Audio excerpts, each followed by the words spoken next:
Now, outliers in a set of data can play a big factor on which measure of center best represents the data, the mean, median, or mode. An outlier is a number that is significantly larger or much smaller than the rest of the data. It usually doesn't go with the rest of the numbers, it stands out. Now let's analyze further the mean. So what you can determine from the mean is if numbers are above or below the mean. And this measure, the mean, can be drastically affected by adding or deleting numbers from the data set. Think about it. The mean, you are adding up and finding the sum of all of your data values and then dividing by the number there are. So if you're changing the number of values there are, that's going to change the value of the mean drastically because you're either adding in a number or you're subtracting a number. You're changing that denominator that you're dividing by. Now, what you can't determine from the mean is if there are any outliers. So, for example, your mean might not be best representing the data because you can't see the outliers in the data. The outliers substantially distort the mean data. They make it either look too high or too low because that one number is substantially higher or lower than the other numbers. And then the mean itself can't also show you the individual data values. So again, that's why you can't see if there's any outliers or any numbers that are really changing the effect of the mean. So the mean is usually the best choice to describe data when there are no outliers. The outliers is going to, or the outlier or outliers is going to affect the mean too much, and we wouldn't be able to see that or know that just by looking at the mean itself. Now let's discuss the median. So what you can determine from the median is if numbers are above or below the halfway point. The median is that halfway point, so you would be able to see if numbers are above or below it. And this measure is least affected by adding or deleting numbers from the data set because you just are adding one number to the left or one number to the right. It's not really going to have a huge effect of what number is in the middle. Now, what you can't determine from the median, again, is if there are any outliers, because the outliers usually are going to sit either one way to the left or one way to the right of the median. Your outlier is not going to be your median. And then you can't determine the individual data values from the median. So the median is usually the best choice to describe the data when there are outliers, because again, the outliers are going to be all the way to the left or all the way to the right of the median. The median is still going to be in the middle. Outliers do not occur in the middle of a set of data.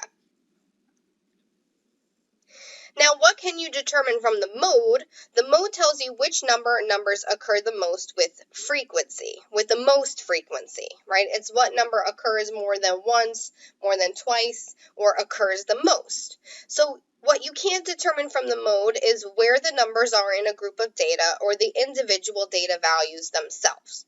So the mode is usually the best choice to describe the data if you want to select the most popular item or value, because that, again, the mode is telling you which item or which number or which data value occurs the most, so that would be the most popular. So knowing this new information about outliers and how it affects the mean, median, and mode, let's look at this example. This is a list of a student's last 4 test scores. They scored a 92%, a 93%, a 38%, and an 89%. So which measure of central data we have, mean, median, or mode, will best describe this data? So we should calculate first the mean, median, and mode in order to answer that question. So doing some behind the scenes work, the mean is 78.25. The median is 92.5, and there is no mode. So in this case, let's compare the mean, the median, because there is no mode, so that doesn't help us at all. So the mode is definitely not going to be the best to describe the data since there is no mode. All the 4 data points occur only once. But let's see, the mean for this data is 78.25, and the median is 92.5.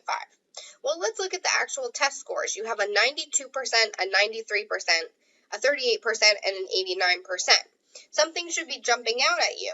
That 38% is significantly much lower than the other 3 scores. You have a 92, a 93, and an 89. They're all really close to each other. They're much higher, and then that student must have done really poorly on the one test.